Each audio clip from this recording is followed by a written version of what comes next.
pengadaan. Salam sejahtera bagi kita semua.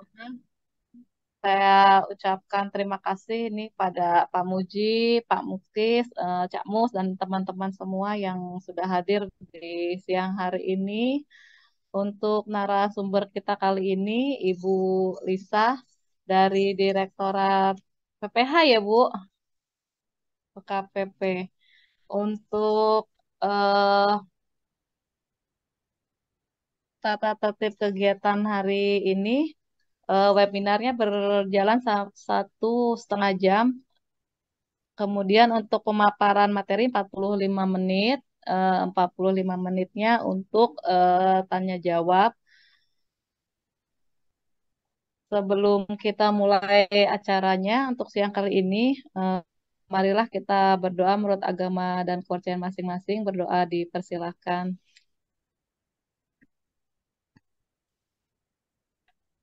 Berdoa selesai kepada Bu Lisa Rahman dari Direktorat PPH RKPP. Waktu dan layar dipersilahkan. Baik, terima kasih Bu Teti eh, atas pembukaannya. Baik, terima kasih Pak Muji, Pak Muklis, dan Bapak Ibu sekalian. Perkenalkan, saya Febri Kamalisa Rahman dari Direktorat Penanganan Permasalahan Hukum. Jadi saya izin mewakili Pak Arif ya, selaku PLT Direktur Penanganan Permasalahan Hukum. Jadi sebelumnya juga kami mengucapkan terima kasih kepada Pak Muji, Pak Muklis, Bu Teti sudah mengundang LKPP untuk membahas terkait layanan penyelesaian sengketa kontrak. Nah, ini sekaligus juga kami turut mau mensosialisasikan nih Bapak Ibu kepada stakeholder PBJ. Baik, undangan yang disampaikan ke kami terkait layanan penyelesaian sengketa nanti akan saya jelaskan Bapak Ibu eh, bagaimana prosedurnya, bagaimana apa namanya tahapannya itu akan sedikit saya jelaskan. Nah, sebentar ya Bapak Ibu ya. Baik, layanan penyelesaian sengketa ini Bapak Ibu sudah dibentuk kalau kita bisa bilang itu sudah cukup lama sejak kalau kurang lebih itu tahun 2015 pembentukannya. Nah, kenapa dibentuk itu memang ada banyak hal Bapak Ibu kenapa dibentuknya, yaitu di mana juga kami mengamanahkan dari Pepres turunan maaf di nomor 106 tahun 2007 terkait dengan tugas LKPP di mana kami mengembangkan, merumuskan kebijakan gitu Bapak Ibu. Lalu kami juga tidak hanya mengembangkan kebijakan saja, tapi di sini di Direktorat Penanganan Permasalahan Hukum kami menghadapi ya di mana banyak permasalahan baik kontrak maupun hukum gitu untuk bagaimana menyelesaikannya gitu. Nah, dari amanah dari Pepres 106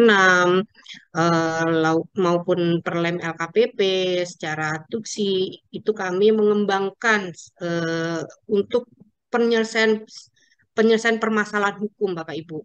Khususnya kami membentuk LPS ini untuk dalam tahap kontrak. Nah, eh, tadi yang sedikit saya sampaikan juga banyaknya masalah ya Bapak Ibu ya di pengadaan barang jasa pemerintah khususnya di kontrak juga. Nah, dengan dibentuknya di sejak tahun 2015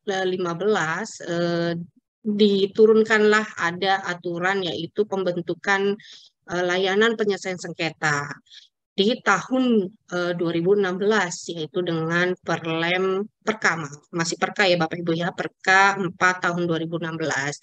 Nah, tapi layanannya itu masih berbentuk arbitrase Bapak Ibu. Nah, di tahun sudah berjalan di tahun 2017, lalu 2018 kami mengembangkan penyelesaian sengketa. kami harapkan bukan hanya proses alternatif penyelesaian sengketa itu tidak hanya di arbitrase saja, tapi mengembangkan terkait dengan mediasi konsiliasi gitu. Di mana arbitrase itu kan bentuknya seperti pemutus Bapak Ibu. Namun baiknya sebelum dilakukan memutus itu baiknya dimediasikan. Kalau kita lihat di pengadilan sendiri kan pasti di pengadilan negeri ataupun perdata itu pun juga menyampaikan bahwa sebelum ke pengadilan itu sebaiknya dilakukan mediasi. Nah, mengembangkan penyelesaian itu yaitu di alternatif, kami juga salah satu membuat dari amanah juga dari Undang-Undang Nomor 2 Tahun 2007, Bapak Ibu. Di sini di Undang-Undang Nomor 2 2007 tentang jasa konstruksi itu penyelesaian sengketa itu alternatif penyelesaian sengketa itu bisa dilakukan dua, yaitu bisa melalui litigasi ataupun non litigasi. Nah, non litigasi itu bisa melalui alternatif penyelesaian sengketa, Bapak Ibu. Nah, kalau di Undang-Undang 30 tahun 2099 diamanahkan ataupun di Undang-Undang Nomor 2 tahun 2007, yaitu alternatif itu ada beberapa tahap. Salah satunya yaitu mediasi konsiliasi. Lalu di tahun 2018 ini kami kembangkan Bapak Ibu yaitu layanan tidak arbitrase saja. Jadi kami mengembangkan mediasi konsiliasi. Namun di dalam Pepres yaitu Bapak Ibu ya, Pepres 16 itu disampaikan juga bahwa LKPP mengamanahkan ada layanan yang dibentuk oleh LKPP. Lalu di tahun 2018 juga, yaitu di Perlem 18 tahun 2018, dibuatlah bukan SOP ya Pak ya, terkait dengan pengembangan layanan penyelesaian sengketa. Nah, tapi di dalam Perlem 18 tahun 2018 ini, layanan penyelesaian sengketa itu dilakukan secara bertahap Bapak Ibu, yaitu di mediasi, konsiliasi, maupun arbitrase. Nah, kami juga mengadop ya Bapak Ibu ya, terkait dengan Permen PU Bapak Ibu nomor 11 tahun 2021, di mana kami pun juga akan mengembangkan juga, tapi ini masih dalam tahap penyusunan karena apakah layak dibuat layanan ini atau tidak, yaitu terkait dengan Dewan Sengketa Bapak Ibu. Seperti itu. Jadi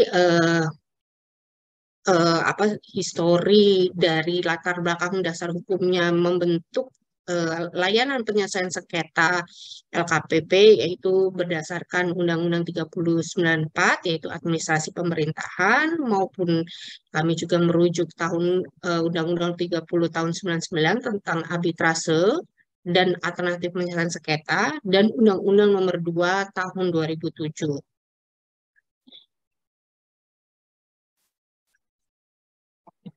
Baik, big question-nya yaitu kenapa sih dibentuk LPS kontrak gitu ya Bapak Ibu ya.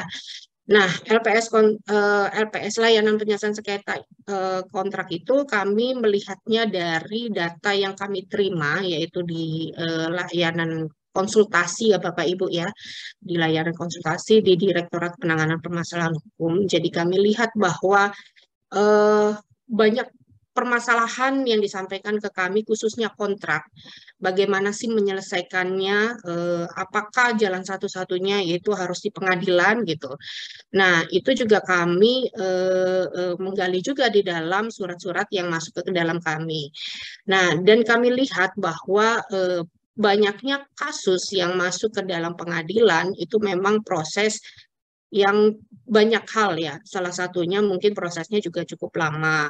Lalu putusannya bisa saja tidak merujuk ke peraturan gitu, peraturan PBJ. Karena melihatnya hanya bisnis to bisnis gitu, karena KUH melihatnya seperti itu. Lalu kami melihat jalannya pengadaan, kalau kita lihat di proses pengadilannya cukup lama ataupun penyelesaiannya cukup lama, kami akan melihat bahwa dampaknya akan pembangunan ini akan terlambat gitu. Nah, ini yang kita harapkan kan pembangunan tidak terhambat, jadi tidak terjadi mangkrak pekerjaan yang sebelumnya gitu. Nah, dan juga kita lihat bahwa banyak eh, proses-proses yang kita lihat seperti perlindungan konsumen, lalu pajak itu sendiri pun juga ada proses penyelesaian sengketanya sendiri gitu. Jadi kami melihat bahwa hal-hal ini yang perlu kita bentuk layanan tersendiri untuk menyelesaikan sengketa khususnya di PBJ.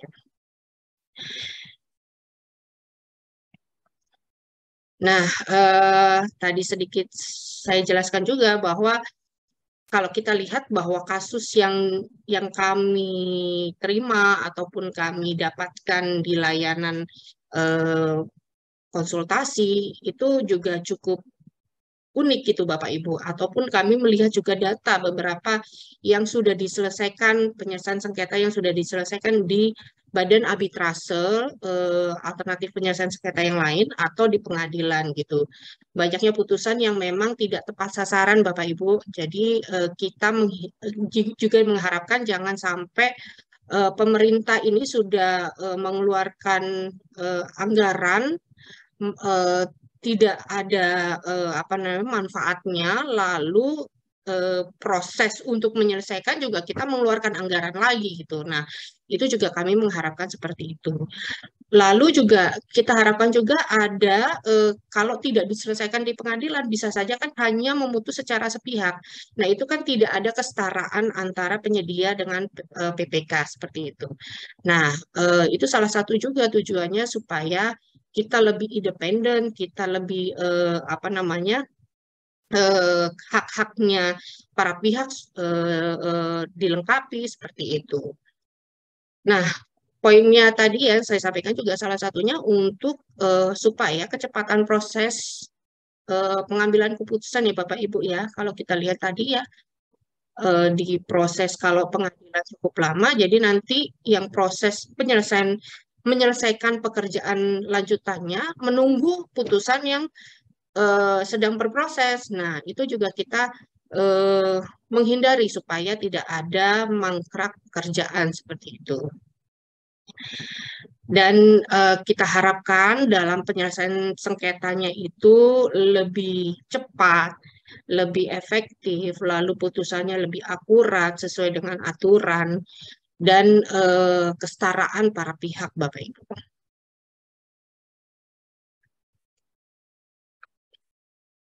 Nah, ini kalau kita jualan ya Bapak Ibu ya, kita harapkan kan LPS ini supaya proses yang pengadaan ya Bapak Ibu ya, proses pengadaan ini tidak berlarut-larut, lalu tidak mengeluarkan biaya besar dan pihak-pihaknya merasa ada keadilan ataupun ada tujuan di mana menyelesaikannya itu kemana gitu, tidak hanya di pengadilan saja gitu.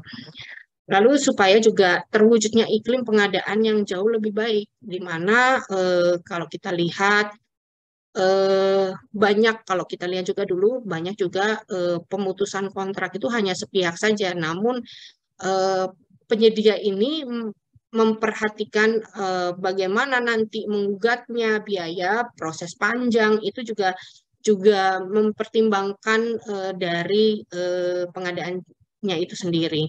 Lalu juga supaya ada sistem kepercayaan juga di semua ya untuk pelaku pengadaan itu. Jadi bahwa oh ini sudah ada penyelesaian sengketanya sendiri untuk khususnya pengadaan barang jasa pemerintah. Saat ini kami Bapak Ibu LPS ini layanan penyelesaian sengketa memang tujuannya Bapak Ibu itu terlepas dari LKPP ataupun lembaga tersendiri gitu atau badan tersendiri. Jadi memang arah untuk kedepannya kita nggak tahu sampai kapan gitu ya. Memang diharapkan untuk lepas dari ataupun eh, untuk sementara masih bisa di dalam LKPP, tapi tidak satu di bawahnya kedirektoratan gitu Bapak Ibu. Jadi khusus untuk direktorat khusus untuk layanan penyelesaian sengketa. Namun untuk jangka panjangnya kami harapkan seperti kayak pengadilan pajak, jadi ada pengadilan tersendiri gitu. Nah, di dalam RUU sekarang ini memang kami sedang fight juga untuk apa namanya membentuk lembaganya sendiri seperti pengadilan pajak. Namun ini masih kita fight ya Bapak Ibu ya. Jadi belum belum belum tahu ini akan arahnya disetujui atau tidak. Nah, kalau kita lihat khususnya layanan penyelesaian kontrak, kenapa kita masih membatasi kontrak gitu ya? Karena kalau untuk penyelesaian sengketa proses pemilihan itu kan masih di dalam tahap sangga atau sangga banding atau di dalam bisa diselesaikan oleh APIP gitu. Kalau apabila dimasuk ke pengaduan gitu, atau bisa masih dalam proses tadi yang sanggah ataupun sangga banding gitu. Jadi kami lingkupnya masih dalam proses kontraknya saja gitu. Kami masih belum, memang arahnya nanti akan tujuannya mengembangkan penyelesaian sengketa di prakontrak gitu, tapi masih belum final Bapak Ibu. Nah, di mana LPS ini kami dibawahi di subdirektorat kontrak. Ya tadi ya, kalau di subdirektorat kontrak itu layanannya tadi ada beberapa yaitu konsultasi maupun layanan penyelesaian sengketa. Nah, di sini di LPS penyelesaian sengketa kontrak, yaitu ada penanggung jawabnya ya Bapak Ibu, yaitu dibawahi oleh Ex-Officio Deputi Bidang Hukum dan Penyelesaian Sangga. Lalu ada layanan sekretaris layanan Bapak Ibu, selaku Ex-Officio Direktur Penanganan Permasalahan Hukum. Jadi Pak Sekretaris Layanan ini Bapak Ibu menerima ataupun akan memilih mana kasus yang apa namanya diproses gitu Bapak Ibu ya. Nah, di sini juga ada dibawahi administrasi perkara dan administrasi umum. Nah, untuk mediator, konsiliator, dan arbiter itu dibawahi langsung oleh penanggung jawab layanan Bapak Ibu. Oke. Nah, kalau ini tadi saya sedikit sampaikan ya Bapak Ibu ya, penyelesaian sengketa itu ada dua. Jadi bisa non litigasi ataupun litigasi. Nah, bentuknya memang kalau non litigasi itu alternatif ya Bapak Ibu ya. Cuman memang alternatif penyelesaian sengketa itu ada bisa melalui arbitrase maupun konsultasi, negosiasi, dewan sengketa, mediasi, konsiliasi gitu. Nah, di sini gambarnya Bapak Ibu kenapa arbitrase masuk ke dalam litigasi. Karena memang kalau arbitrase dan pengadilan itu bentuknya hampir sama ya Bapak Ibu ya. Jadi sama-sama memutus gitu. Sedangkan kalau konsultasi, negosiasi, dewan sengketa, mediasi, konsiliasi itu masih ada apa ya, proses-proses penyelesaiannya dilakukan oleh para pihaknya sendiri gitu. Bisa saja kesepakatannya itu memang dari merekanya sendiri. Sedangkan kalau arbitrase pengadilan itu memang adanya memutus gitu. Namun kalau pengadilan kan di bawahnya pemerintah, tapi arbitrase di badan sendiri. Seperti itu Bapak Ibu. Oke. Nah kalau kami mengapa alternatif penyelesaian sengketa itu sebenarnya banyak Pak, Bapak Ibu. Tadi yang saya sampaikan ya, konsultasi, negosiasi, mediasi. Seperti kalau di Undang-Undang 3099 itu ada penilaian ahli gitu, seperti kayak legal opininya gitu. Itu bisa saja. Namun kenapa kami ambil hanya 3, yaitu mediasi, konsiliasi, mediasi, konsiliasi, dan arbitrase gitu. Kalau konsultasi sudah kami lakukan yaitu di proses subdirektorat kami gitu. Nah, sedangkan kalau negosiasi kita tidak ambil karena prosesnya apa namanya ya bentuknya juga cukup harus membentuknya cukup rumit ya Bapak Ibu ya. Nah, sedangkan Dewan Sengketa ini memang apa namanya, kita mau kembangkan juga, namun Dewan Sengketa ini kan bentuknya dia menyelesaikan saat proses pelaksanaan kontrak itu. Nah, ini memang sedikit berbeda dengan yang tadi ya, kalau mediasi konsiliasi di LPS, yaitu di mana case-nya sudah selesai, apa namanya, kontraknya, terus ada sengketa. Sedangkan kalau Dewan Sengketa itu dalam proses pelaksanaan kontrak, kalau ada sengketa itu bisa diselesaikan gitu. Namun peran-perannya bisa saja dilakukan oleh mediator, konsiliator maupun arbiter, gitu, Bapak Ibu. Lalu penilaian ahli ya Bapak Ibu ya, penilaian ahli ini kita juga melihat dari Undang-Undang 3099 Bapak Ibu, alternatif penyelesaian sengketa. Jadi bisa saja adanya sengketa di mana para pihak masih dispute antara mungkin satu pasal ataupun makna di dalam suatu pasal, nah itu bisa menunjuk penilaian ahli. Nah, dari hasil penilaian ahli yang memberikan rekomendasi ataupun memberikan legal opini itu disepakati oleh para pihak. Seperti itu, Bapak Ibu. Namun kita tidak untuk LPS sendiri tidak apa menggunakan mediasi konsiliasi. Ini saya hanya memberikan gambaran saja, Bapak Ibu, alternatif penyelesaian sengketa kontrak.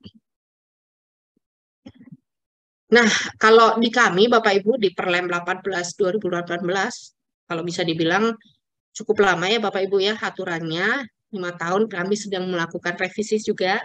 Kenapa belum selesai? Kami menunggu RUU-nya. Jadi menyesuaikan dengan RUU ataupun di Pepres-nya Bapak Ibu. Jadi kalau di kami itu ada mediasi konsiliasi arbitrase.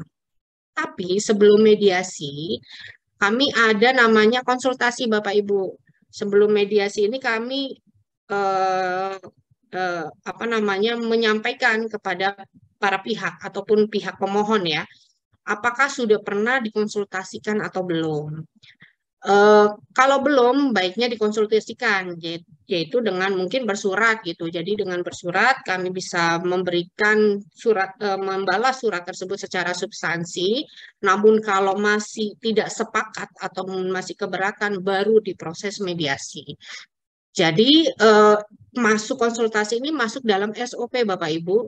Jadi mau bukan masuk ke peraturan, tapi masih kami sortir apa namanya ke konsultasi dahulu. Baik. Jadi kalau umpamanya tidak sepakat ataupun tidak sepakat atas hasil konsultasi yang pernah disampaikan, itu baru ke tahap mediasi Bapak Ibu. Nah, mediasi ini ya di mana penyelesaian sengketa kontrak pengadaan di luar pengadilan melalui proses perundingan untuk mencapai kesepakatan yang dibantu oleh mediator. Nah, mediator ini fungsinya hanya menggali Bapak Ibu. Menggali apa sih permasalahannya, kira-kira ada nggak jalan solusinya, seperti itu. Jadi pihak mediator itu tidak memberikan opsi, tapi menggali apa sih yang akan disepakati. Permasalahannya kira-kira intinya dari mana gitu. Nah, itu mediator. Nah, apabila sudah dilaksanakan mediasi Bapak Ibu, namun para pihak mediasi itu kesepakatan itu kan ada poin-poin ya Bapak Ibu ya. Mungkin apa yang diharapkan atau apa yang menjadi gugatan beberapa poin, tapi bisa saja hanya satu atau dua. Nah, kalau cuma hanya satu, bisa dianggap mediasi ini berhasil. Tapi ada poin yang tidak berhasil, itu bisa dilanjutkan ke konsiliasi. Nah, kalau kita lihat konsiliasi itu, yaitu penyelesaian sengketa kontrak, sama ya Bapak Ibu ya, di luar pengadilan melalui proses perundingan kedua belah pihak. Ada pihak yang membantu, yaitu konsiliator. Tapi bedanya apa? Kalau konsiliator, dia memberikan advice, dia memberikan mungkin jalan keluarnya seperti ini, karena sesuai aturannya seperti ini, gitu ya. Nah, itu bisa saja disepakati oleh para pihak, atau bisa saja tidak, gitu ya. Bisa saja tidak, karena kan bentuknya hanya rekomendasi ataupun apa advice gitu ya. Nah, sebenarnya mediasi konsiliasi ini kalau apa namanya eh, bisa saja ya Bapak Ibu ya, kenapa baik digunakan? Karena bisa saja penyedia ataupun para pihak merasa ada yang salah, merasa maksud saya gini, merasa gugatannya poin permasalahannya itu bisa saja si para pihak ini tidak menyadari bahwa ada aturan yang tidak bisa dilakukan, makanya merasa keberatan gitu Bapak Ibu. Nah, mediasi ini bisa saja dengan menggali ataupun memberikan apa namanya tadi ya konsultasi bisa memberikan advice ataupun memberikan pandangan. Bisa saja para pihak ini menyadari bahwa oh ya benar, ini memang mungkin saja pemutusannya benar atau pemutusannya oh ini sebenarnya pemutusannya salah nih gitu. Jadi kalau dilihat dari yang lebih mendalam sebenarnya lebih bagus gitu karena kalau pihak-pihak yang merasa keberatan atau masih merasa tidak terima, itu terabaikan aturan-aturan ataupun dia terabaikan ketentuannya gitu, Bapak Ibu. Nah, gunanya mediator konsiliator ini menyadarkan para pihak, oh ini sebenarnya pemutusannya benar loh, oh ini sebenarnya pemutusannya salah loh gitu. Nah, kalaupun konsiliasi tidak sudah diberikan advice ataupun apa ini ya apa namanya rekomendasi, tapi ternyata para pihak juga masih tidak sepakat gitu ya. Nah, baru ke tahap arbitrase. Tapi poinnya tadi ya Bapak Ibu, bisa saja mediasi, poin-poin, ada beberapa poin yang sudah disepakati, namun yang tidak disepakati ke tahap konsiliasi. Nah, yang tidak sepakati juga dikonsiliasi bisa ke tahap arbitrase. Namun tidak mengubah poin yang tadi ya yang sudah disepakati tadi. Nah, kalau arbitrase sebenarnya kalau dilihat dari survei ya Bapak Ibu ya, survei itu orang para pihak itu lebih senang ke arbitrase gitu karena ada pemutus gitu. Nah, tapi kita tidak bisa menghindari mediasi konsiliasi karena di pengadilan pun juga menyampaikan bahwa sebelum ke pengadilan harusnya dimediasikan dulu gitu. Nah, kalau arbitrase ini memang ada pihak yang memutus Bapak Ibu. Kalau kita lihat ya maupun di pengadilan gitu Bapak Ibu ada hakim tunggal ataupun majelis hakim gitu.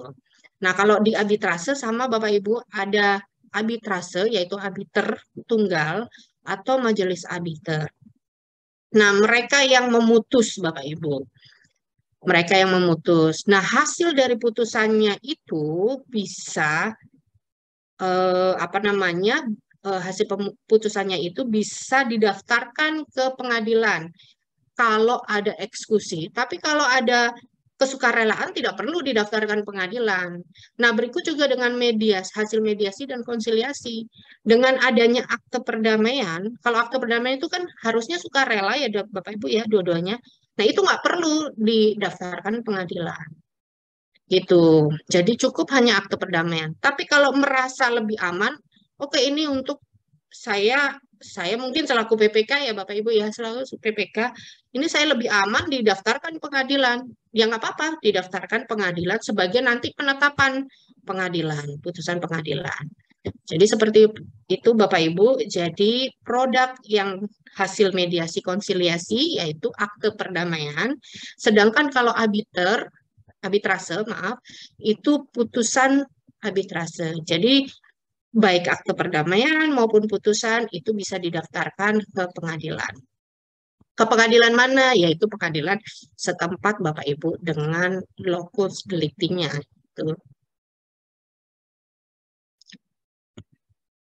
Baik, apa saja sih permohonannya? Yaitu kalau kami dulu mengembangkan sistem Bapak Ibu, Sielsa, cuman memang sampai saat ini setelah kami publish itu kami cek memang setelah kami survei juga Bapak Ibu memang banyak tidak menggunakan di si Elsa ini, sistem LPS ini, karena kalau kami survei memang permohonannya cukup rumit, jadi perlu persetujuan dari pihak termohon. Nah, itu juga agak sulit ya Bapak Ibu. Jadi kami memang menghentikan dahulu yang si Elsa, jadi menggunakan proses secara manual, yaitu bersurat ke LPS, kontrak PBJ, LKPP di Direktorat Penanganan Permasalahan Hukum.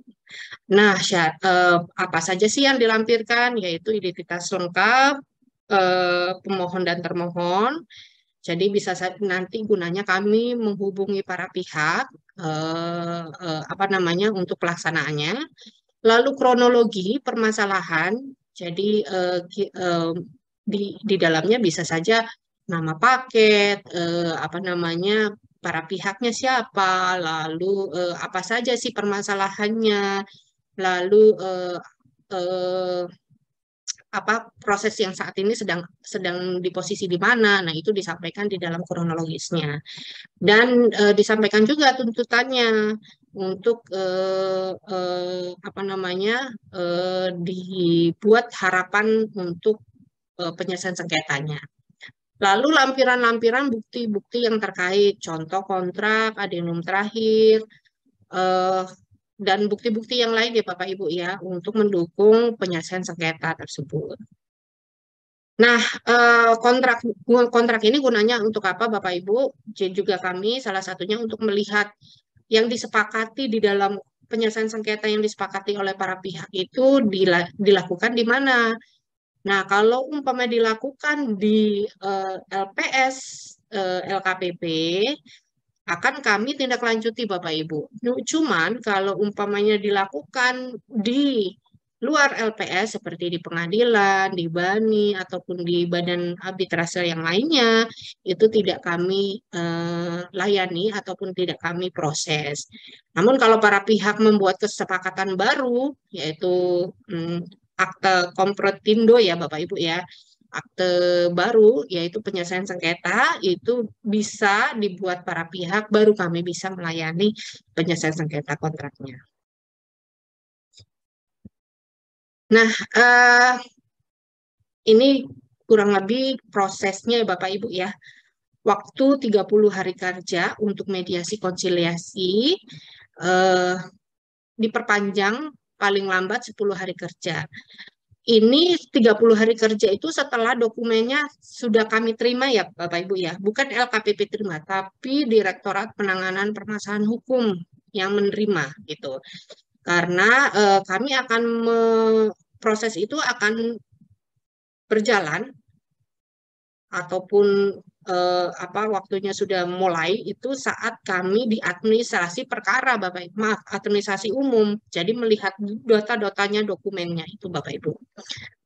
Nah, sifatnya tertutup kecuali dikehendaki terbuka, karena proses mediasi itu tidak bisa ada apa ya gangguan-gangguan ya Bapak Ibu ya, karena secara emosional itu tidak bisa tuh ada pihak lain. Lalu dilakukan bisa melalui ya kami sudah menerapkan beberapa kali karena waktu masa pandemi ini cukup lama Bapak Ibu, jadi ada beberapa case yang dilakukan melalui Zoom. Memang ada plus minusnya Bapak Ibu, di mana kalau mediasi itu kan yang dilakukan tuh secara emosional ya. Kita melihat apa namanya gerakan ataupun emosionalnya kita redamkan dulu. Kalau mediatornya ya Bapak Ibu ya.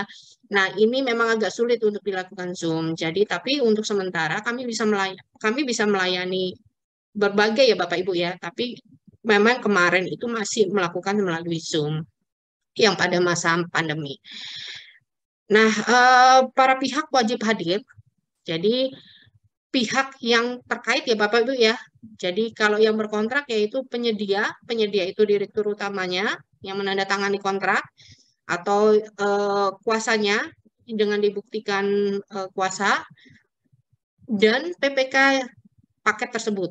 Jadi bisa saja banyak tuh yang hadir juga dari apa namanya dari bukan pihak PPK-nya sendiri, tapi tim teknisnya gitu. Nah, itu yang tidak bisa kita apa namanya di saat proses kita akan mengingatkan, mediator akan selalu mengingatkan gitu ya, maupun konsiliatornya. Jadi pihak-pihak yang berwenang yang harus hadir karena terkait dengan kontrak, yang kontrak di mana para pihak yang terkait yang harus melakukan penyelesaian sengketanya. Atau kuasa hukum tetap walaupun kuasa hukumnya ada surat kuasa, tapi memang kami harapkan selaku pihaknya, yaitu contoh mungkin penyedianya, yaitu direktur utamanya menguasakan pada kuasa hukumnya. Nah, direktur utamanya yang kami harapkan juga hadir seperti itu. Nah, sedangkan kalau untuk arbitrase Bapak Ibu 90 hari kerja dan dapat diperpanjang 30 hari kerja. Kenapa kami memberikan peluang untuk memperpanjang Bapak Ibu? Karena ada hal-hal yaitu di mana untuk mempertemukan para pihak aja itu bisa saja cukup lama ataupun sengketa ya, atau yang satu pihaknya nggak bisa, yang satu pihaknya bisa. Nah ini juga kita memperhitungkan ada peluang untuk memperpanjang waktu. Nah, kenapa sifatnya juga terbuka Bapak Ibu? Kalau kalau arbitrase yaitu prinsipnya Bapak Ibu sebenarnya karena ini pengadaan pemerintah, di mana anggarannya pemerintah, harusnya sifatnya terbuka. Cuman kami bedakan mediasi konsiliasi itu tidak bisa tuh ada distract ataupun gangguan yang lain itu tidak bisa karena proses mediasi itu harus yang emosionalnya harus terbawa gitu Bapak Ibu. Nah, sedangkan kalau arbitrase masih bisa karena yang memutus itu pihak arbiter. Jadi dia yang hanya mempertimbangkan bukti-buktinya gitu. Seperti itu. Nah, dapat juga dilakukan secara visual yaitu Zoom. Nah, ini kami kalau untuk arbitrase kami kemarin beberapa kali kami melakukan secara offline Bapak Ibu karena apa namanya apa ya lebih kami lebih fokus lah untuk dilakukan secara arbitrase kalau secara offline gitu. Lalu pihaknya juga sama Bapak Ibu yang terkait yang melakukan kontrak tersebut para pihak yaitu kalau di penyedia yaitu penyedia yaitu direktur utama ataupun kuasanya yang melakukan penandatanganan kontrak atau PPK-nya paket tersebut gitu. Nah, bisa didampingi atau diwakili kuasa. Itu Bapak Ibu. Nah, ini proses bisnisnya. Jadi tadi ya permohonan, setelah permohonan kami terima, berkasnya sudah kami sesuaikan, mohon maaf kami menyampaikan bahwa berkasnya sudah lengkap, maka timing untuk 30 hari itu sudah berjalan Bapak Ibu. Jadi kalau belum lengkap kami akan kembalikan ke para pihak untuk melengkapi dokumennya. Setelah itu nanti majelis sekretaris layanan akan menugaskan timnya yaitu tim administrasi perkara maupun tim administrasi umum. Setelah sudah diverifikasi oleh tim administrasi perkara dan administrasi umum, maka pihak apa namanya pihak kami yaitu di administrasi akan menghubungi para pihak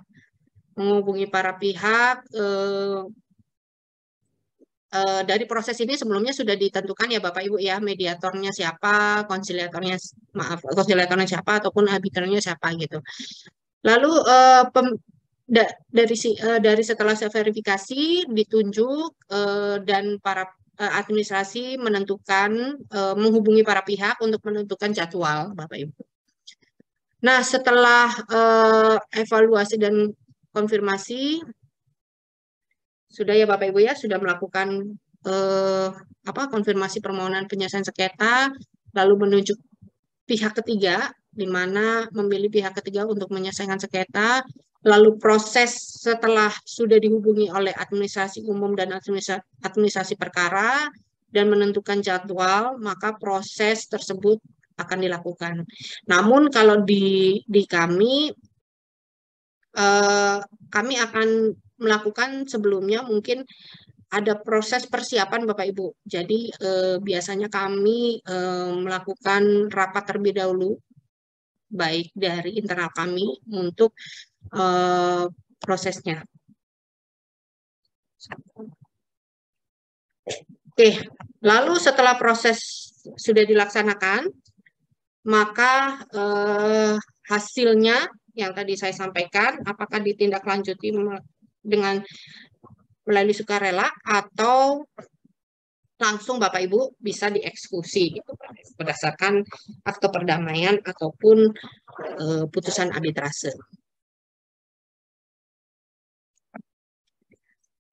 Nah, di sini kenapa tadi ya satu LKPP membentuk ini, itu pun juga kami harapkan juga tadi ya ada pekerjaan yang ada sengketa, tidak ada hasilnya, itu kan pemerintah juga akan menerima juga dampaknya gitu Bapak Ibu. Ataupun proses proses sengketanya pun pasti akan mengeluarkan biaya juga gitu. Nah, makanya kami membuat ketentuan bahwa pelaksanaan layanan penyelesaian sengketa yang diajukan oleh para pihak itu gratis Bapak Ibu, jadi tidak berbiaya.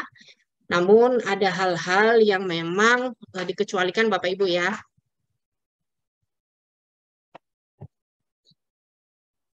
Dikecualikan yaitu dengan apabila proses saat pelaksanaan mediasi ataupun konsiliasi ataupun arbitrase itu memerlukan ahli. Ahli itu bisa dari siapa saja ya Pak Bapak Ibu, bisa saja dari ahli pengadaan, lalu ahli pengadaannya sendiri, atau dari ahli auditor, atau ahli independen, atau dari ahli teknisnya. Nah, itu bisa disampaikan juga dalam prosesnya. Nah, untuk biayanya dibebankan oleh para pihak, namun disepakati terlebih dahulu oleh para pihak. Itu Bapak Ibu. Lalu kuasa hukum Bapak Ibu ya, itu yang tidak kami eh, anggarkan, karena kuasa hukum ini sifatnya pribadi ya Bapak Ibu ya, pribadi, jadi tidak akan kami fasilitasi. Lalu ada juga yang tidak kami fasilitasi, salah satunya juga transportasi ataupun logistis para pihak, menghindari sesi penyelesaian sengketa yang dilaksanakan oleh PSPBC. Contohnya nanti ya Bapak Ibu ya, ada kasus dilaksanakan, kami akan menginformasikan para pihak ini apakah pelaksananya offline atau online gitu ya. Kalau offline akan dilakukan di lokus deliktinya atau di tempat proyeknya, atau di eh, mana disepakati oleh para pihak, apa di LKPP di Jakarta gitu ya. Nah, dari transportasi dan logistik ini ya tidak kami biayai gitu, jadi ditanggung oleh masing-masing para pihak. Seperti itu. Nah, tempat layanannya Bapak Ibu, pelaksanaan dilakukan di domisili LKPP atau tempat lain yang ditetapkan oleh penanggung jawab. Jadi, kami sampaikan dulu ke para pihak, ini akan dilaksanakannya di mana nih? Para pihak sepakatnya di mana? Gitu. Lalu apabila disepakati, baru penanggung jawab akan menentukan apakah memang perlu dilakukan di tempat domisilinya atau di tempat kami, Bapak Ibu, di LKPP.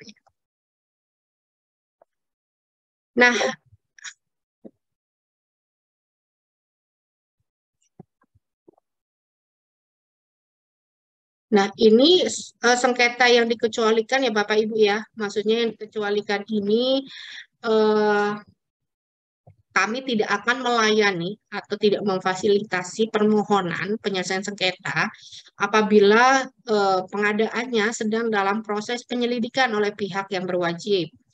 Lalu sengketa yang pernah atau sedangkan di pengadilan atau di lembaga arbitrase lainnya. Tadi sedikit saya sampaikan ya. Jadi kalau sudah diselesaikan di pengadilan atau sedang berjalan di pengadilan, tidak kami layani.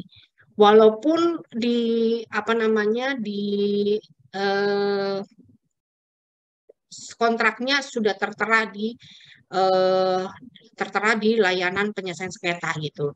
Jadi kami sampaikan baiknya di pengadilan itu Bapak mengajukan eh, apa namanya eh, menyampaikan ke pengadilan bahwa ini prosesnya sedang dilakukan, eh, kontraknya ini tertujunya di LPS, jadi harusnya di pengadilan ini tidak bisa diproses gitu.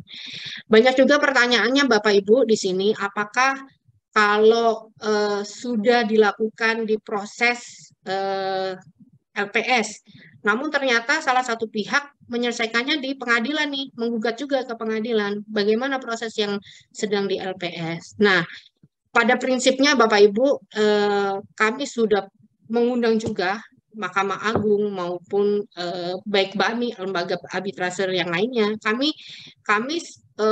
menyampaikan bahwa kami harapkan bahwa proses yang di dalam LPS ini apabila ada pengajuan salah satu pihak mengajukan di proses pengadilan ataupun di lembaga yang tersebut, lembaga arbitrase yang lain, itu kami sampaikan bahwa jangan, prosesnya yang diterima. Dan itu pun kami diinformasikan juga kalau di Bani itu menyampaikan bahwa kalau sudah diproses di LPS lalu diajukan juga di Bani, Bani pasti akan menolak karena mereka menghormati lembaga lain di mana yang sudah disepakati oleh para pihak.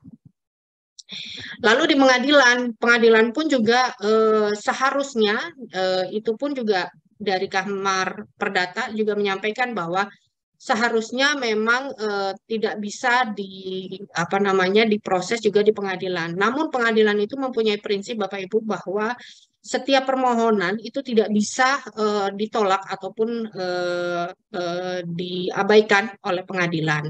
Jadi prosesnya yaitu di mana diproses dulu oleh pengadilan nanti akan diputus secara singkat yaitu kemarin saya sampaikan ya di pengadilan itu ada proses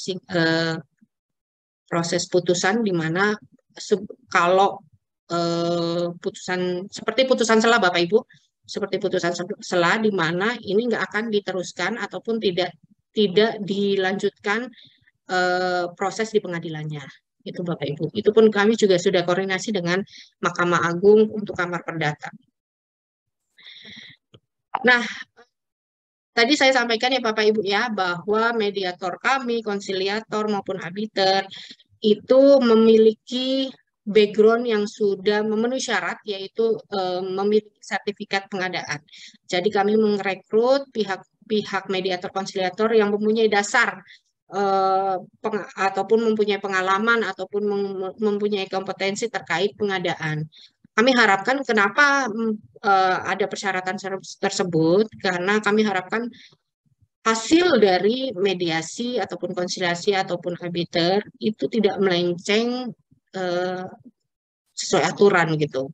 Jadi dengan adanya hasil mediasi ataupun konsiliasi arbiter itu akurat Bapak Ibu. Jadi sehingga tidak salah sasaran gitu. Ya nantinya kan kita takutkan nanti efeknya bisa melebar ya Bapak Ibu ya, bisa ke arah nanti jadinya pidana ataupun nanti jadi seakan-akan meloloskan seperti itu. Jadi memang kami harapkan putusan yang ataupun hasil produk yang dikeluarkan itu berdasarkan sesuai dengan aturan gitu, aturan yang di Perpres karena kalau untuk kontrak PBJ itu tidak apa namanya sama juga dengan kontrak yang KUHPER gitu. B2B, business to business, nah itu sedikit berbeda karena di situ ada unsur uang negara Bapak Ibu. Nah, personil LPS tadi yang tadi sudah saya sampaikan bahwa kami sudah rekrut sejak tahun eh, kalau nggak salah 2018 ya Pak Ibu ya, karena kan mengembangkan LPS yang untuk mediator konsiliator itu tahun 2018 itu sudah sekitar 110 orang gitu. Nah, ini yang sudah tersebar di Indonesia. Kalau kita lihat kenapa ada beberapa yang tidak ada, karena memang kami sulit juga untuk merekrut personil yang di daerah-daerah itu. Nah, ya kami harapkan nanti ke depannya akan merata Bapak Ibu, jadi tidak fokus saja di DKI ya, ataupun di Jakarta gitu ya. Nah, ini kami ke depannya akan memeratakan personil-personilnya, jadi enggak arah kasusnya tidak ke DKI semua gitu. Jadi kami akan menugaskan mediator konsiliator yang di daerah-daerah tersebut gitu. Jadi lebih efektif nih Bapak Ibu untuk melaksanakan pelaksanaan penyelesaian sengketa. Nah, ada sampai tahun 2023 ya Bapak Ibu ya. Maaf, 2022. Kalau 2023 belum kami lakukan rekrutmen, kami hold dulu karena kami masih ada program lain eh, untuk rekrutmen arbitrase. Nah, sedangkan untuk di arbitrase, jadi kami ada 48 orang yang tersebar di Indonesia. Kalau kita lihat bahwa banyak ya yang masih belum juga di daerah lain ya Bapak Ibu ya. Di Papua belum ada. Nah, ini kami fokusnya ke situ juga Bapak Ibu untuk tahun ini rekrutmennya. Nah, kenapa berbanding besar ya Bapak Ibu ya? Kalau arbiter itu eh, nah, secara personilnya persyaratannya lebih banyak pastinya. Makanya untuk rekrutmen ataupun apa namanya syarat kami tes juga psikotesnya, secara emosionalnya. Jadi kami kerjasama dengan lembaga dengan UI yaitu psikolognya untuk merekrut secara kompetensi maupun eh, kompetensinya ya Bapak Ibu ya. Nah, memang agak berbedanya seperti ini Pak, Bapak Ibu. Kalau arbiter itu dia menggunakan eh, kompetensi yang cukup tinggi gitu atau maupun pengalaman. Nah, sedangkan kalau mediator konsiliator itu kita hanya membutuhkan emosional yang diperlukan itu hanya emosional. Jadi kita bisa menggali para pihaknya bagaimana sih cara menghadapi orang-orang yang sedang marah. Nah, seperti itu. Nah, ini untuk yang saat apa namanya kita tes dengan psikolog itu memang tidak banyak yang lolos di arbitrasenya seperti itu Bapak Ibu. Nah, ini kasus yang sudah masuk di kami Bapak Ibu. Jadi data yang kami rekap yaitu di mana penyelesaian sengketa itu konsultasi kita lihat ya Bapak Ibu ya cukup tinggi. Jadi permohonan-permohonan yang disampaikan ke kami yang untuk layanan penyelesaian ya Bapak Ibu ya, di mana sebenarnya eh, tidak masuk ke ranah yang lebih jauh lagi gitu, ke arbitrase ataupun ke mediasi. Itu tahun pertama dan kedua. Kami tindak lanjuti dengan surat Bapak Ibu. Jadi kami memberikan opsi mau memberikan apa namanya rekomendasi gitu. Nah, hasil yang rekomendasi itu ternyata mungkin bisa saja disepakati oleh para pihak karena tidak ada pengajuan gugatan kembali gitu ke kami gitu. Makanya sudah diantisipasi oleh di proses konsultasi. Nah, di tahun 2002 ini memang proses maupun 2021 ya Bapak Ibu ya. Proses apa namanya? Arbitrase, maaf, 2022 ini proses arbitrasenya yang sudah ada. Jadi di tahun kemarin itu ada beberapa case juga yang sudah kami tindak lanjuti Bapak Ibu. Nah, sedangkan untuk nilai kontraknya Bapak Ibu, jadi diakumulasi di tahun 2021 yang cukup banyak ya Bapak Ibu ya. 34 triliun. Ini harusnya 34 triliun. 34.490 triliun. Nah, ini salah satu pendampingan kontrak. Mohon maaf. Pendampingan kontrak ini sebelumnya arahnya maunya nanti Dewan Sengketa Bapak Ibu. Dewan Sengketa. Jadi ada beberapa pendampingan yang sudah dilakukan yaitu yang untuk proyek-proyek besar Bapak Ibu. Jadi Prakerja, Wonosobo, Bendungan dan Bandar Udara Hang dan Batam. Nah, sedangkan untuk sengketa kontrak, yaitu yang sudah pernah kami selesaikan, yaitu RSUP Rifai Abdullah, pembangunan listrik tenaga sampah di Palembang, dan Railway Facility Construction for Bekasi, Cikarang, dan Rumah Sakit Umum Daerah Dr. Saiful Anwar.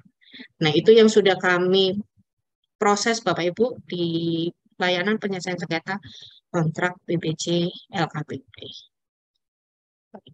Nah, kurang lebih itu Bapak Ibu yang dapat saya sampaikan.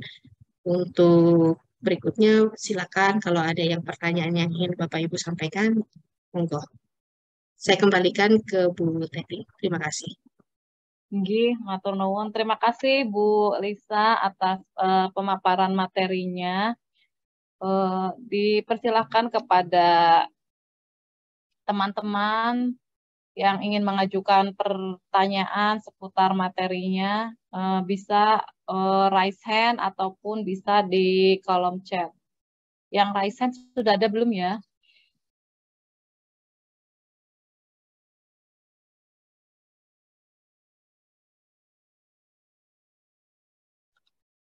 Ibu sementara belum ada yang raise hand. Izin saya bertanya ya Bu. Silakan Bu Teti. Untuk Kayaknya kalau contoh salah ya, satu penyelesaian kontrak, nggih,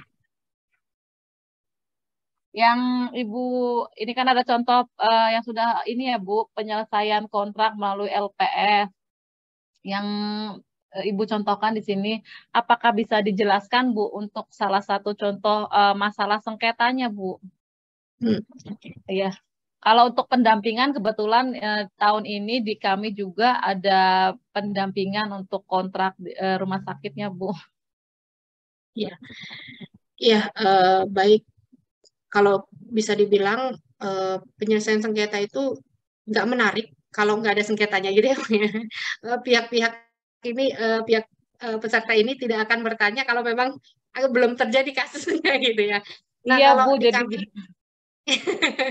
nanti sajalah belum ada kasusnya ini gitu ya. Nanti aja kalau udah ada kasus baru bertanya. Baik, kalau di kami Bu, banyak hal Bu. Jadi sengketanya itu pasti yang pertama yaitu pemutusan. Tapi kan kita lihat pemutusannya itu disebabkan oleh apa dulu nih. Jadi banyak hal. Ada yang merasa serah terimanya dianggap nggak sesuai 100% gitu ya. Makanya diputus. Jadi dia merasa 100% tapi yang satunya tidak menganggap bahwa itu 100%, maka itu diputus. Lalu ada juga terkait dengan prestasi pekerjaannya nih Bapak Ibu, pembayaran prestasi pekerjaan. Ada juga yang lebih uniknya lagi, yaitu udah ada hasil audit gitu Bapak Ibu. Udah ada hasil audit. Nah, itu yang case-case ya, yang banyak hal. Salah satu juga daftar hitam. Ya, dampaknya ya dari hasil pemutusan kontrak itu dampaknya di daftar hitam. Nah, itu yang diajukan oleh para pemohon gitu. Ya, diharapkan diputusnya itu apa namanya, jangan diputus dong, saya masih bisa menyelesaikan. Atau ini dibayar dong pembayarannya karena sampai saat ini belum dilakukan pembayaran gitu. Atau eh, apa namanya, eh, dianggap total oleh auditor. Nah, itu salah satu juga sengketa yang kami terima gitu Bapak Ibu.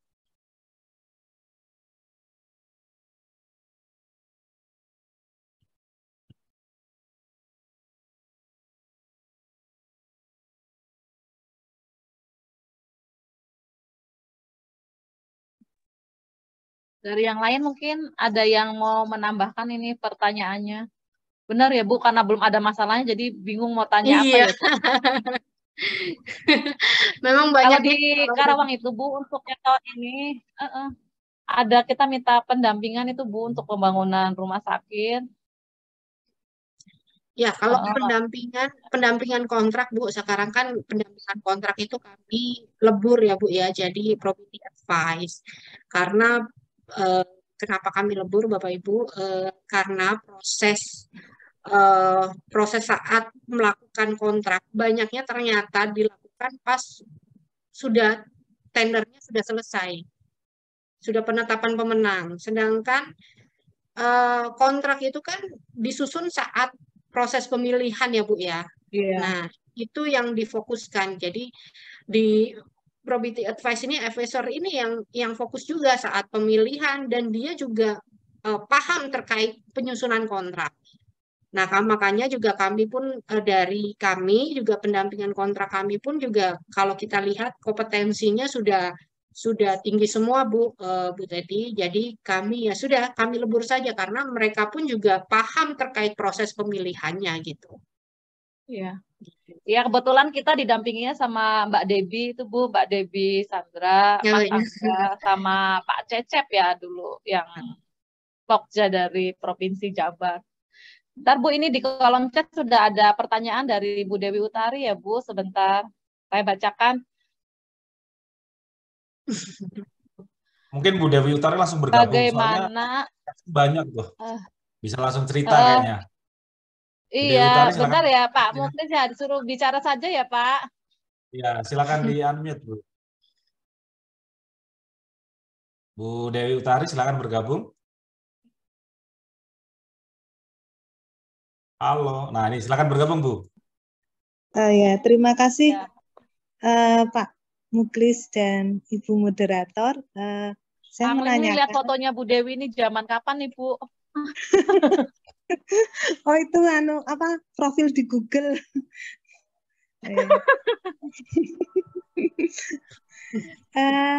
Ini bagaimana halnya permasalahan sengketa tentang temuan auditor yang tanpa dilalui proses NHP.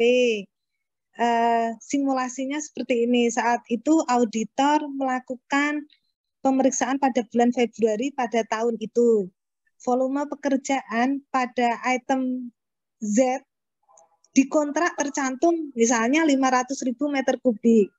Ternyata saat pelaksanaan PHO bulan Desember pada tahun yang sama, itu hanya dilaksanakan 300 meter kubik. Nah, tapi temuan auditor, tahu-tahu langsung keluarnya LHP dihitung sebagai angka kemahalan 1.000 tiap harga satuan dari HPS. Sehingga munculnya adalah 1.000 kali 500.000 meter kubik yang ini adalah volume kontrak, bukan dari volume pelaksanaan. Yang kami tanyakan, yang pertama, bagaimana cara menyelesaikan sengketa perhitungan pemeriksaan yang seharusnya dihitung dari volume pelaksanaan yang dibayar, bukan volume kontrak. Juga sengketa permasalahan perbedaan asumsi harga. Sedangkan harga HPS yang dipakai itu adalah sama dengan pekerjaan yang lain dalam satu tahun yang sama. Namun tidak di proyek yang yang lain itu tidak dianggap sebagai terdapat angka kemahalan. Kemudian yang pertanyaan kedua, bagaimana cara menyelesaikan sengketa permasalahan perbedaan antara jumlah volume kontrak dan volume pelaksanaan? Karena tahapannya pemeriksaan auditor itu tahu-tahu langsung LHP sehingga tidak ada kesempatan menjawab dan klarifikasi hasil temuan di NHP. Begitu Ibu, terima kasih atas kesempatan pertanyaan saya ini. Ya. Sudah bisa dijawab ya Bu Teti ya? Iya, Bu, langsung dijawab, Bu. Saya sambil baik, ini memahami ke permasalahan. Baik, ini permasalahan ini ya Bu ya, sudah permasalahan sengketanya nih. Ya, nggak apa-apa. Ini kan memang biasa ya kalau umpamanya Direktorat Penanganan Hukum di undang-undang jatuhnya udah masalah ke substansi. Jadi gini Bu, saya akan membantu menjawab, tapi karena kan suatu jawaban itu kan resmi harus dari LKPP-nya sendiri gitu ya, Bu ya. Jadi saya sebisa mungkin menjawab, namun kalau resmi ya bisa saja dengan jawaban saya mungkin bisa saja berbeda karena pendapat saya kan seperti ini gitu. Nah, kalau ini kan terkait dengan sengketa temuan auditnya ya Bu ya. Kalau auditornya kan melihatnya kontrak dengan pelaksanaan ya Bu ya, realisasi gitu kan, di fisik gitu. Nah, auditor itu ya pasti akan menggunakan tidak hanya acuannya bukan hanya kontrak saja Bu, tapi di fisiknya benar nggak dilaksanakannya seperti itu gitu. Contoh yang tadi disampaikan, kalau di kontraknya tercantum 500.000 per meter kubik, tapi ternyata realisasinya 300, ya wajar Bu, kalau memang si auditor itu melihat bahwa ini kelebihan pembayaran. Jadi Maaf Bu, bukan gitu Bu.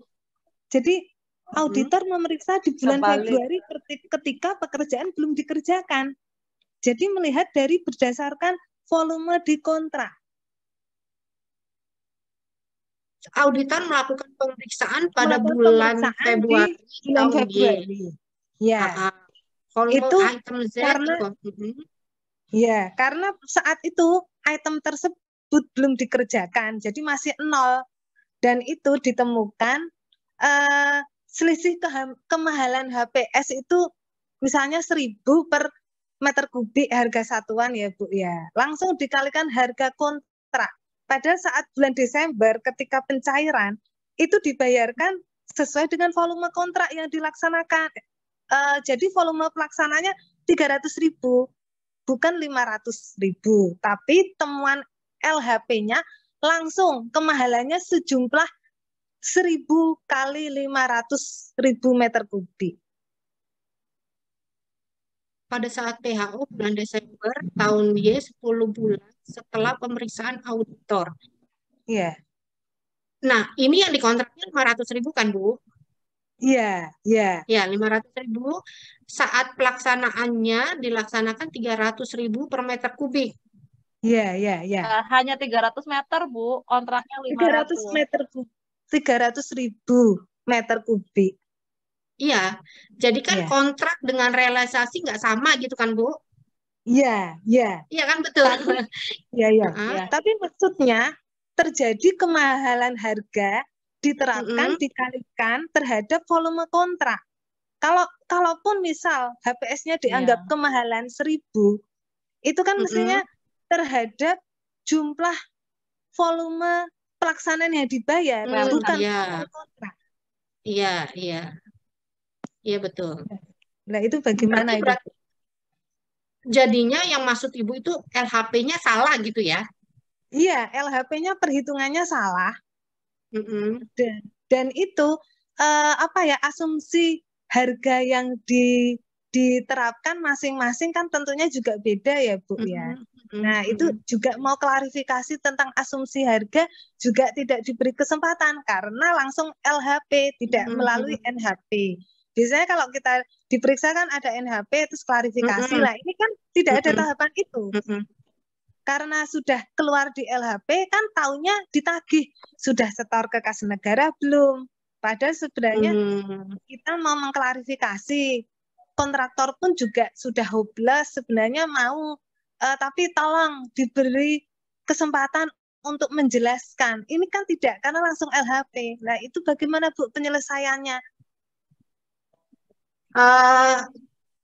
Ada proses klarifikasi nggak Bu? Maksudnya gini, nggak ada klarifikasi ya, tadi nggak ada klarifikasi. Setelah keluar LHP, Ibu sudah menyampaikan nggak bahwa ini ada kesalahan nih, mungkin cara pandangnya berbeda gitu ya. Nah itu sudah pernah dilakukan nggak Bu? Dari auditornya nggak bisa karena sudah LHP ya, taunya ditagih untuk setor kas negara. Kalau minta audit kembali? Itu dari sana di Jakarta nggak bisa Bu. Karena gini, pasti hasil dari arbiter maupun putusan pengadilan pun tidak akan memutuskan bahwa ini berapa dan berapa Bu. Jadi biasanya kalau di dalam putusan itu dia akan menilai apakah asumsi dari pihak si PPK gitu atau pihak Ibu ya menyampaikan ini ada cara pandang berbeda loh, ada salahnya loh gitu. Nah, bisa saja nanti hasil dari putusan pengadilan ataupun arbiter itu bisa menyampaikan bahwa hasil LHP ini segera diperbaiki dengan dilakukan review kembali ataupun audit kembali gitu Bu. Biasanya seperti itu. Jadi untuk memperbaiki apakah atau bisa saja gini, kalau Ibu mempunyai cara pandang berbeda ataupun minta audit independen di inspektoratnya Bu. Jadi untuk melakukan audit kembali gitu. Jadi nanti bisa menyampaikan ke auditor bahwa ini ada mungkin cara pandang berbeda ataupun jadi menyebabkan kesalahan itu bisa disampaikan gitu. Nah kalau Tapi Mm-mm. itu tuh Bu yang dari monitoring auditornya sana taunya hanya nagih ketika kami mau menyampaikan untuk mau klarifikasi tidak diberi kesempatan. Ya memang Bu kalau udah LHP yang keluar pasti terkadang memang banyak yang nggak mau memperbaiki ya. Nah, jalan satu-satunya yaitu dilakukan audit kembali gitu. Jadi untuk menyampaikan bahwa oh ini ada kesalahan di sebelumnya gitu. Ada beberapa kasus juga di kami gitu ya bahwa LHP yang disampaikan oleh auditor ini salah gitu. Kami pun di LKP itu menyampaikan bahwa ini salah nih gitu ya. Tapi mereka nggak akan mengubah. Tapi dengan ya sudah jalan satu-satunya mengajukan audit kembali gitu Bu. Iya. Gitu Oh bisa karena ya Bu ya mengajukan nah itu audit juga kembali. pernah kami sampaikan ya Bu ya. Tapi nggak tahu ditindaklanjuti oleh PPK-nya atau tidak ya kita nggak tahu juga sih. Gitu kita nyampaikan karena waktu kita ada beberapa case juga ada case di mana ya cara pandangnya berbeda nih auditornya nih. Tapi kami pun juga menyampaikan bahwa tidak seperti ini, harusnya seperti ini gitu. Nah, itu pun kami menyampaikan bahwa agar dilakukan audit kembali gitu, Bu. Gitu. Oke. Karena yang Berarti kebanyakan untuk memang sementara auditor nggak akan mau merubah yang tim yang sebelumnya ya, nggak akan mau merubah gitu, Bu. jadi misalnya bagian monitoring auditor tersebut itu minta menagih pembayaran dijawab mau mengajukan itu ya Bu ya. Bisa akan dilakukan kalau Ibu masih merasa keberatan ya Bu ya. Keberatan Oke. gitu ya. Ya, tapi Ibu merasa keberatan kebanyakan kan yang keberatannya tapi ini kemahalan atau enggak Bu? Kalau kemahalan kan merasa keberatannya si penyedia dong. Kalau Ibu kan mau apa nih? Kan? Kadang sok itu Bu, kami itu sebagai user itu kadang sok jengkel juga dengan supplier. Ketika kita survei harga, kalau tahu dari pemerintah, itu harganya kan selalu lebih tinggi daripada yang tanya dari swasta. Iya. Ya kendalanya itu. Jadi misalnya mau survei harga ke beberapa, kita harus pinjem tangan orang lain atau pinjem mulut orang lain ya untuk menanyakan. Harga realnya baru kelihatan ya Bu ya. Iya, dan kadang tahunya setelah yang survei kita pinjam kontraktor, teman kontraktor lain ya, misalnya teman kuliah dulu ya sama alumni sebagai kontraktor, tolong loh kok harganya segitu, tapi kan itu kita kita melakukan tahapan itu karena setelah ada kasus, kadang ketika kita melaksanakan suatu kegiatan karena dikebut harus segera selesai, kadang tidak berpikir untuk meminjam mulut orang untuk survei. Iya memang. Nah untuk yang poin 2 Bu, kan tadi ada pertanyaan dari Bu ya lanjutan yang bagaimana cara menyelesaikan sengketa permasalahan perbedaan jumlah volume kontrak dan volume pelaksanaan gitu. Nah ini yang sering terjadi nih Bu, yang sering terjadi di kami memang mereka masih sengketa di atas volume pekerjaan. Jadi si penyedia merasa sudah 100%, PPK-nya belum merasa tidak 100%. Tapi ini kalau dari kasih Ibu kan sudah ada keluar dari hasil LHP-nya gitu ya. Nah, kalau bukan karena auditor, ini proses bukan auditor ya, kami menyampaikan ya sudah, kalau benar harus sepakat nih keduanya menunjuk independen, audit independen ataupun tim ahli, tim teknis ahli independen untuk menentukan apakah volume ini yang benar yang mana nih, atau perhitungan PPK atau perhitungan penyedia seperti itu. Jadi kalau ini prosesnya belum LHP, tapi beda lagi dengan LHP tadi ya. Nah, LHP itu kan memang kayak seperti final dari si PPK-nya nih, agak susah untuk apa namanya, agak susah merevisi LHP gitu. Cuman itu pun juga sering terjadi juga di kami, Bu. Namun dari kami melihatnya mungkin bisa saja pandangan auditor ini berbeda dengan kami. Namun ya kami sampaikan, sudah kalau gitu minta audit ulang aja gitu. Kalau nggak bisa ya ya apa namanya, ya udah harus sesuai gitu, karena kan di pengadilan itu juga pasti akan memutuskan biasanya eh, hasil audit hasil audit ini dibatalkan biasanya ya, dibatalkan lalu dilakukan audit ulang gitu. Jadi tetap mengajukan untuk audit ulang. Gitu Bu, kalau di pengadilan itu biasanya juga gitu. Apalagi di TUN kan, kalau merasa keberatan di apa namanya hasil audit kan bisa diajukan ke TUN juga kan, gitu Bu. Iya, iya, iya.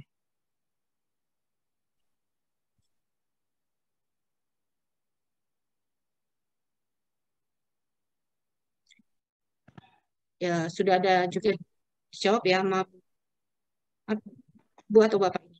Putri Rizky, mungkin saat auditor memerlukan data dan konfirmasi si auditnya lama memberikan tanggapan sesuai batas waktu yang telah ditentukan.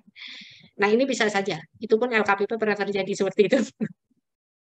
Jadi lama datanya, jadi dianggap yang digunakan data yang lama, itu bukan yang hasil yang baru tambahan dari si PPK-nya.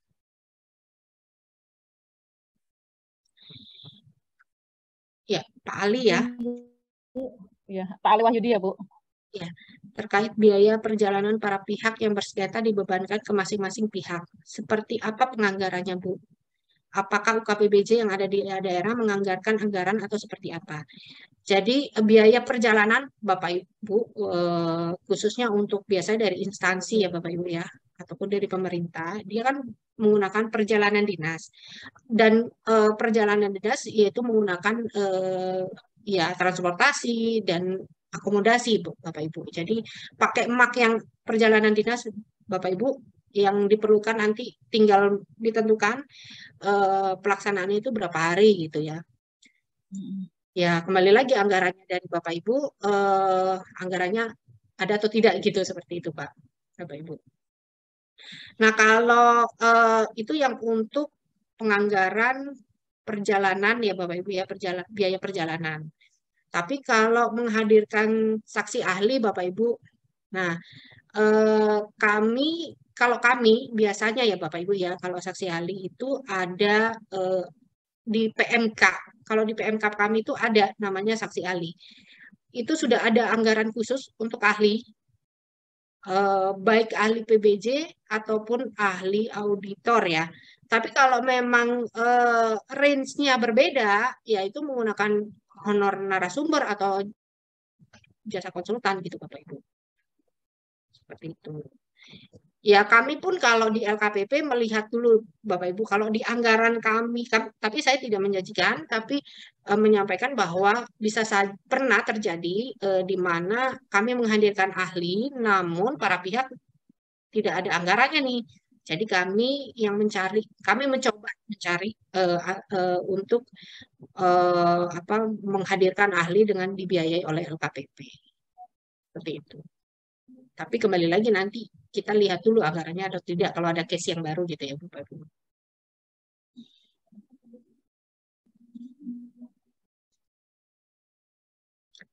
Oke. Terima kasih Bu, jawabannya dari Pak Ali sudah sesuai. Apa mau ada pertanyaan kembali Pak?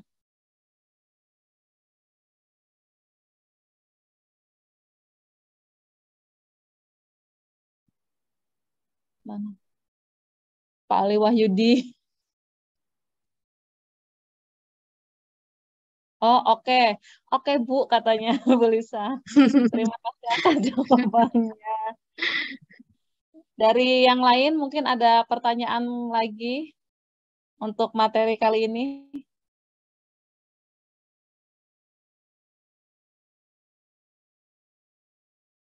Dari Pak Muklis atau Pak Puji ada tambahan, Pak? Ya, terima kasih Bu Teti, Bu Lisa. Terima kasih atas kehadirannya di forum ini. Tadi saya menyimak mengenai apa? Kalau ada temuan auditor yang sudah menjadi LHP, jadi LHP itu harus direspon, dijawab maksimal 60 hari ya. 60 hari harus ada pengembalian negara. Apakah dicicil ataukah dibayar sekaligus? Pertanyaannya, setuju nggak dengan temuan tadi? Ketika nggak setuju, ya harusnya dibantah itu. Walaupun sudah jadi LHP pun juga. Kalau nggak bisa dibantah, ya nanti akan ketemu di petun atau di Pengadilan Negeri secara perdata. Itu terjadi juga beberapa kali dipetunkan atau diproses pada Pengadilan Negeri secara perdata. Jadi kalau Bu Dewi Utari di Salatiga, sebaiknya dikoordinasikan dulu lah sama BPK Jawa Tengah lah. Ini nggak cocok Pak temuan dan sebagainya. Bisa nggak diubah? Jadi ada respon. Jangan didiamkan. Kalau didiamkan, nggak di-store dan sebagainya, nanti bisa berlanjut ke APH itu kalau sudah lebih 60 hari itu. Jadi silakan direspon, dijawab, dikoordinasikan dulu dengan BPK Jawa Tengah lah, bahwa itu tidak cocok dan kalau tetap tidak sepakat ya bisa diproses secara pengadilan maka itu untuk pengadilan negeri secara perdata. Itu aja. Ada lagi yang lain? Silakan dari yang lain. Pak Ada Herman Pak. apa tanya? Iya. Oh, Pak Muklis silakan, Pak. Ada Pak Herman. Pak Herman, silakan Pak Herman juga. Ya. Baik Bu, terima kasih atas waktunya. Langsung saya bertanya Bu kan. Terkait dengan sengketa kontrak Bu, atau ada laporan ke APH bahwa ada hal yang perlu ditelusuri di kontrak kita. Sedangkan kita sebenarnya di Satker atau di institusi kan ada inspektorat yang memang biasanya juga melakukan pemeriksaan. Ini apakah memang sejauh mana kita harus langsung menanggapi hal yang dilaporkan ini, atau karena kita pernah mengalami katanya untuk poolkan data dulu. Nggak tahu maksudnya apakah pool data memang untuk memang ada laporan atau memang ada masalah atau memang ada tujuan misi yang lain nih. Ini yang kita agak ini di Satker Bu. Jadi kadang-kadang apakah memang kita bisa menyatakan bahwa kewenangan ini kan kalau kita di kementerian kan masih ada yang memang kewenangan di dirjennya yang memeriksa, atau memang langsung boleh mereka masuk sebelum apa nih. Nah, ini kadang-kadang laporan dari pihak yang tidak mendapatkan pekerjaan, tahu-tahu dia melapor, rupanya direspon dengan apa, dan bahkan kita harus bolak-balik untuk poolkan data ini. Karena ujung-ujungnya kita, ini Bu, apakah memang kita boleh langsung kadang-kadang menentang juga akan berisiko tinggi ini. Apakah memang hal ini kita langsung melaporkan sengketa ini ke pihak yang memang kewenangan untuk mengaudit kita, atau memang bisa langsung kita publikasikan data-data kita nih. Karena kadang-kadang setelah dipublikasi pun jadi bahan pembahasan di tempat-tempat yang memang sebenarnya tidak boleh dipublikasikan terkait dengan kontrak ataupun hal-hal yang memang sedang kita laksanakan proses pekerjaan yang di lapangan. Ini Bu, lebih ke kita nih, apakah memang bisa bertahan dulu untuk tidak mempublikasikan ke pihak yang memang belum ada surat resminya ataupun apa nih, ataukah kita langsung harus melapor ke LKPP atau melapor dulu ke pihak memang yang mengawasi audit kita di internal. Terima kasih Bu. Ya. Assalamualaikum warahmatullahi wabarakatuh. Baik. Waalaikumsalam. Baik, terima kasih Pak Herman. Saya mempertegas lagi ya Pak pertanyaan Bapak. Jadi ada sengketa kontrak yang diproses di pengadilan atau bagaimana Pak?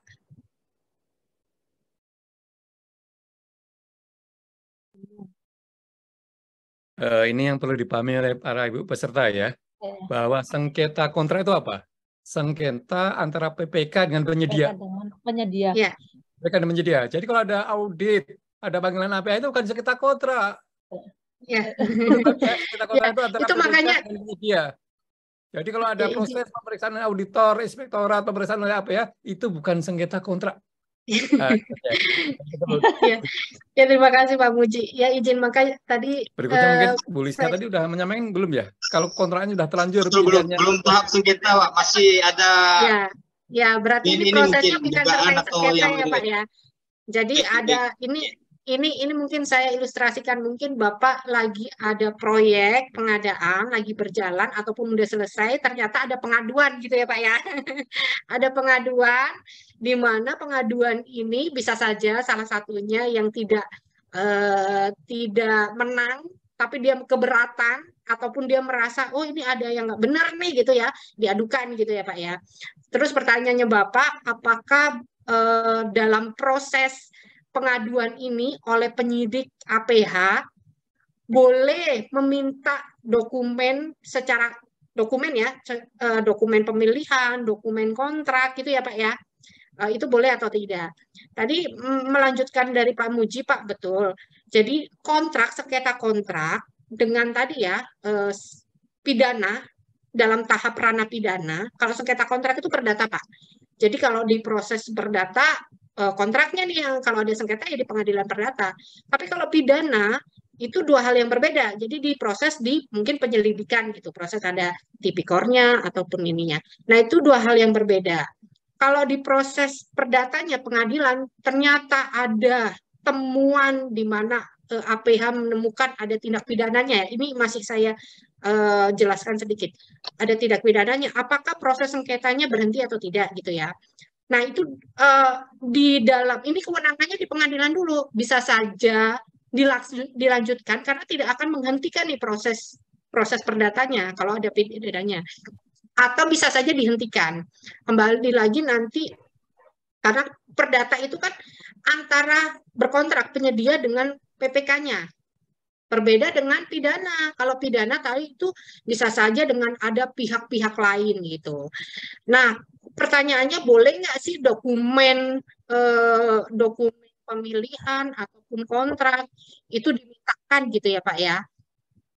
Kewenangan penyidik itu bisa saja Pak mempunyai kewenangan untuk meminta ataupun menyerahkan minta bukti-bukti sepanjang ada surat perintah gitu Pak Herman. Kalau ada surat perintah tidak bisa minta ya nggak bisa dong. Kalau minta dokumen ini kan orang itu sudah terbuka kok, bisa download kok di sikap kan, sirup gitu kan, itu bisa saja. Tapi kalau kontrak ini antara kedua belah pihak, ada nggak surat perintahnya? Nah itu juga harus diperkuat juga Pak. Gitu. Harus kalau mereka mempunyai kewenangan untuk meminta, ya mereka harus mempunyai kewenangan untuk secara tertulis ada perintahnya enggak. Jadi jangan minta seenaknya aja tanpa suratnya gitu Pak. Jadi nggak bisa Pak kontrak yang sudah dibuat oleh para pihak tiba-tiba dalam proses penyidikan diminta tanpa ada surat perintah gitu Pak. Itu Pak. Bagaimana Pak Herman? Apa ada tambahan lagi dari Pak Herman? Baik Bu, saya rasa itu Bu. Karena memang sebenarnya belum ranah ke penyidikan. Saat kita mintakan surat juga mereka masih masih kumpulkan data nih Bu. Ya tetap Pak, walaupun dalam proses penyelidikan baru penyidikan ya Pak ya.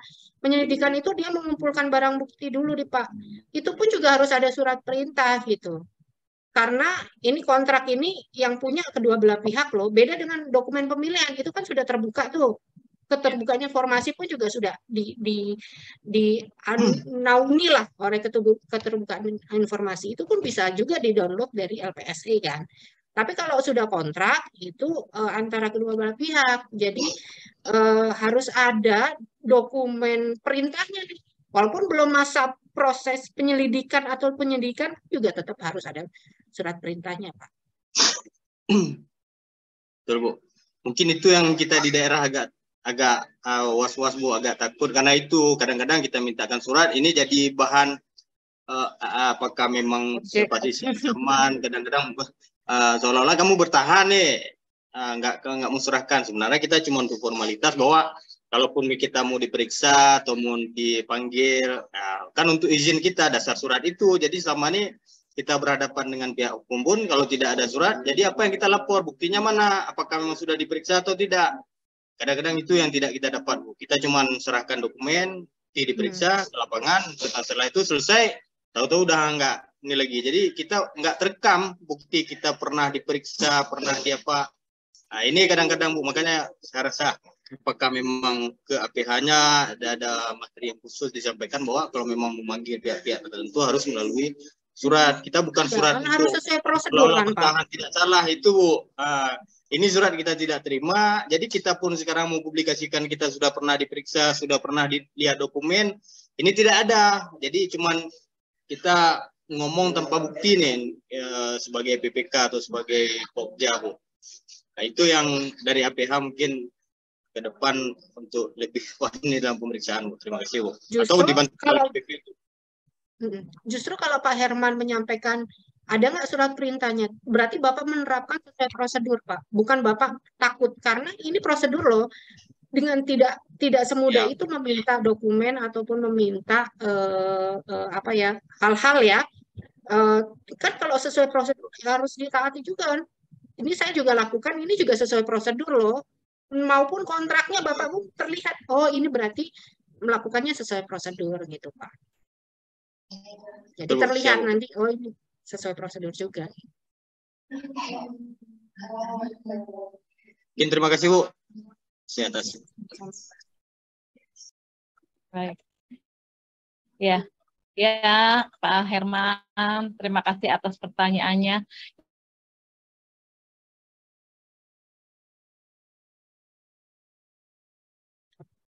Ada pertanyaan satu lagi ya dari Pak Brandus ya, Mentawai. Syarat dikehendaki keterbukaan apakah dari kedua belah pihak. Tadi saya ambil contoh proses pelaksanaan mediasi, Pak. Mediasi ini ataupun arbiter ya, kan sebenarnya sifat pengadaan, keterbukaan informasi di dalam pengadaan itu sifatnya terbuka. Baik kontrak pun juga seharusnya terbuka gitu, karena ada unsur uang negara. Tapi hal tersebut juga turut disertai juga harus ada persetujuan juga dari kedua belah pihak juga, Pak, Bapak Ibu. Jadi kalau dalam proses apa namanya mediasi tadi ya tetap harus keterbukaan persetujuan kedua belah pihak, apakah ini bisa secara terbuka atau tidak. Kalau yang terkait dengan boleh nggak sih saya ngasih dokumen gitu ke pihak lain tanpa persetujuan pihak yang kedua gitu ya. Nah, ya karena kan sebenarnya kalau kontrak sendiri ya kalau kita mengacu KUHP itu sifatnya private, Pak, private gitu. Tapi kalau dilihat dari cara pandang apa namanya, cara pandang dari uang unsur negara ini, pengadaan pemerintah itu sedikit berbeda dengan yang apa namanya kontrak bisnis to bisnis tadi saya sampaikan gitu, Bapak Ibu. Jadi ini harusnya kalau memang ini terkait pengadaan, terus ada surat perintah, ini pengadaan pemerintah ya, lalu ada surat perintah untuk meminta dokumen yang nggak perlu persetujuan kedua belah pihak, Pak, karena sudah sifatnya sudah terbuka, Bapak Ibu.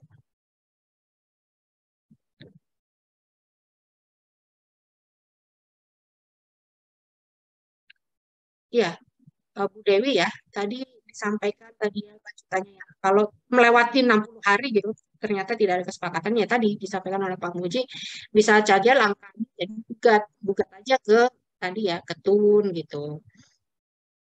Kalau saya sih lebih prefer ketun karena produk kalau kontrak itu kan antara pihak si penyedia dengan pihak apa namanya pihak PPK gitu kan ya. Nah, sedangkan ini kan pihak orang ya ketiga ya luar dari kedua belah pihak tersebut. Cuman bisa saja sih kalau mau diajukan ke Perdata, nanti tinggal pandangan dari hakim ini bagaimana gitu.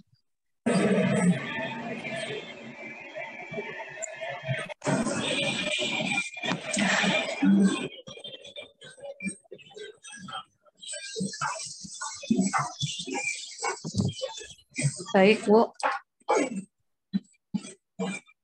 Dari yang lain ada tambahan? Ini enggak ada.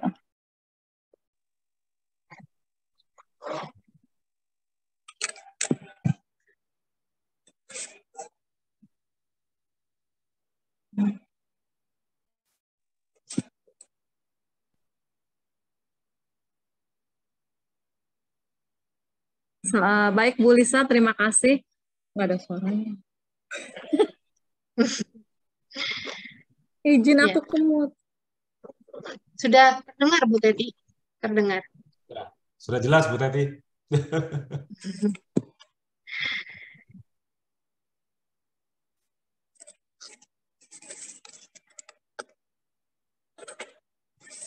Bu Teti bisa bergabung kok. Suaranya bisa sudah unmute ya. Bu Lisa, tadi udah jelasan belum? Kalau di kontraknya sudah terlanjur nulis lisensi kita melalui pengadilan negeri, sekarang mau LPS LKPP, gimana? Udah jelasan belum? Sudah Pak, tadi saya sampaikan, tapi mungkin diingatkan. Masih ke Terima kasih atas mute ini, Pak. diingatkan Pak Muji. Jadi kalau memang ternyata di dalam kontraknya gitu ya, tertulisnya di pengadilan contohnya ya, di pengadilan ternyata Bapak Ibu ingin menyelesaikannya di LKPP gitu ya. Nah, maka kontraknya ini bukan adendum ya, bukan di adendum, tapi membuat kontrak baru yaitu akte komputerindo ya namanya ya. Itu membuat akte baru di mana menyepakati kembali dari para pihak dalam proses untuk hanya satu pasal aja Bapak Ibu. Proses penyelesaian sengketa itu dilakukan di LPS, layanan penyelesaian sengketa kontrak. Jadi kalau sudah tertera di pengadilan, lalu Bapak Ibu nggak bikin akte baru, kesepakatan baru terkait penyelesaian sengketa, ya tidak bisa kami tidak lanjuti Bapak Ibu. Gitu. Kecuali kalau sudah membuat kesepakatan baru terkait penyelesaian sengketa, baru kami akan tindak lanjuti.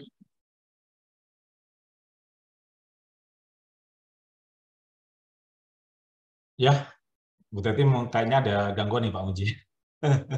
Sebenarnya Ya. menarik ya Bu Lisa ya bahas ini. Cuma mungkin karena belum ini ya, belum familiar juga gitu Bu Lisa ya. Mungkin ini bisa menjadi poin penting lah diatur di dalam SSKK ya Bu Lisa ya, terkait dengan tata cara penyelesaian sengketa ini. Itu menjadi alternatif yang baik lah menurut saya di luar pengadilan. Mungkin Pak Muji mau menambahkan? Atau closing statement nih Pak Muji untuk kegiatan pada sore hari ini? Ya, jadi hari ini kita sebagian masih bingung ya dengan namanya LPS LKPP, yaitu jadi merupakan PR bagi LKP sendiri untuk menyebarluaskan pemahaman ini. Kadang-kadang sengketa di proses tender menjadi dianggap prosesnya ke LPS LKPP juga, proses atau audit atas penyelidikan APH dan sebagainya. Jadi perlu ditegaskan bahwa sengketa kontrak adalah sengketa antara penyedia dengan PPK. Tapi dengan kegiatan ini mudah-mudahan membuka lah sebagian wawasan kita tentang hal ini. Demikian semoga acara ini bermanfaat selalu bagi kita. Terima kasih. Wassalam. Terima kasih Pak Muji. Bu Lisa, closing statement deh untuk kegiatan kita pada hari ini. Ya, terima kasih Pak Muklis. Ya, saya mungkin bukan closing statement aja, cuman hanya terima kasih Bapak Ibu sudah mendengarkan ya sedikit ini saya mensosialisasikan juga, salah satu mensosialisasikan.